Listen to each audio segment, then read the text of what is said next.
So balitang nasa bansa na nga itong 6-time PBA import champion and 3-time PBA best import of the conference na siyang resident import ng Barangay Ginebra at Gilas Pilipinas naturalized na si Justin Brownlee.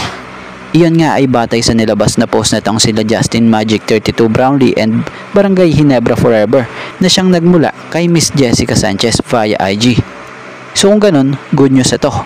Matatandaan namang grabeng pagsubok pinagdaanan nitong si JB mula sa kanyang thumb injury. Dumanas ng thumb surgery. Na-issue pa nga about sa katulad nung issue niya noon nung nakaraan sa China na siyang di naman ganun napatunayan dahil sa hindi nga naman ito napatawan ng parusa ng FIBA. So sa ngayon si JB balitang nasa Pilipinas na at inaasahang sa susunod na ensayo ng Gilas ito'y naando na. Matatandaan namang nung nakaraang mga araw lang nakita nang nag-umpisa na ang unang ensayo ng Gilas Pilipinas. Nandun nga ang ilang players ng Gilas. So si JB, inaasahang magiging malaking parte ito ng Gilas Pilipinas para sa paparating nilang laban sa FIBA Asia Cup sa Jeddah, Saudi Arabia. Dahil na nga siya nga po ang tatayong Gilas Pilipinas naturalized.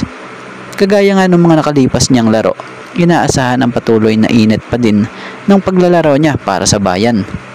Si Justin Brownlee bukod sa pagtulong nga sa ating pambansang koponan na Gilas Pilipinas, inaasahang magiging rest back din ito ng Barangay Ginebra next season.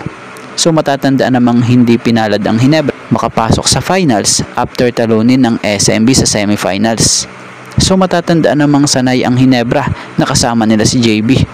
Possible kung magkataon nga baka may big man na noon ang Ginebra na baback up sa nagkakaedad na Japet Aguilar. So patungkol kay Maverick Ahamnisi, okay, tingnan natin yung naging stats niya this conference. He averaged 5.00 points per game, 2.00 rebounds per game, and 1.46 assists per game. So medyo mababa yan para sa isang gwardiya kung titingnan. Pero syempre intindi naman natin yan dahil bihira lamang din naman siyang magamit sa Ginebra So sanay tayo noon na nakikita siya na madalas ginagamit. Pero ngayon iba na. So si Mav Ahamnisi ang isa sa player ng Ginebra sa madalas nga pong napag-uusapan gaya na lamang ng kilalang sports writer din dito sa ating bansa like Sir Snow. Credit po na kung sa ay mapapansin sa mga nagiging post nito. Para bang kung sa pagkakaintindi natin ito yung malas di umano sa Ginebra. Dahil bago raw dumating ito sa Ginebra, kaka-champion lang ng Ginebra at magcha-champion lang daw ang Ginebra pag ito'y na-trade na.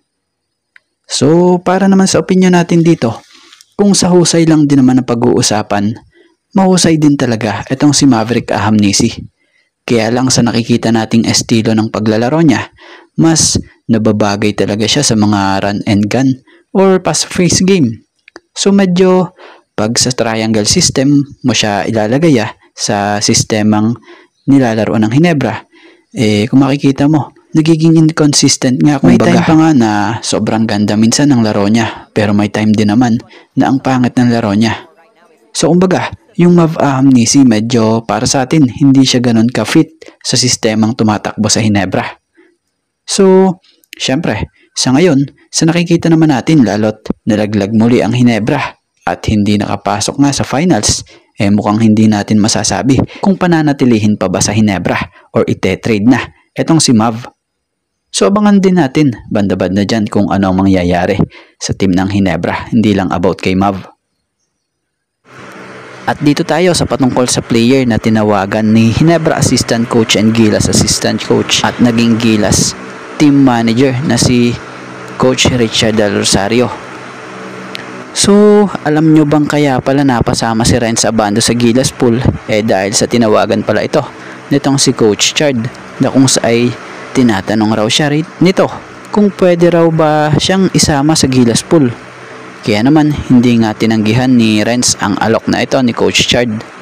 So kapansin-pansin naman kay Renz Abando na noon pa man willing na talaga muling magrepresenta ito ng bansa gamit at bitbit at suot ang jersey ng Gilas Pilipinas.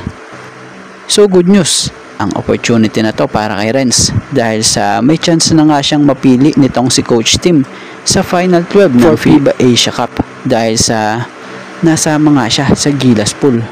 So kita naman natin noon pa man na kung ano ang kakayanan ni Renz Abando sa international stage.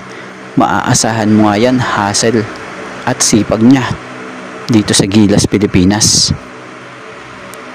So kung makikita mo kaya niyang dumipensa at magbigay ng opensa para sa team.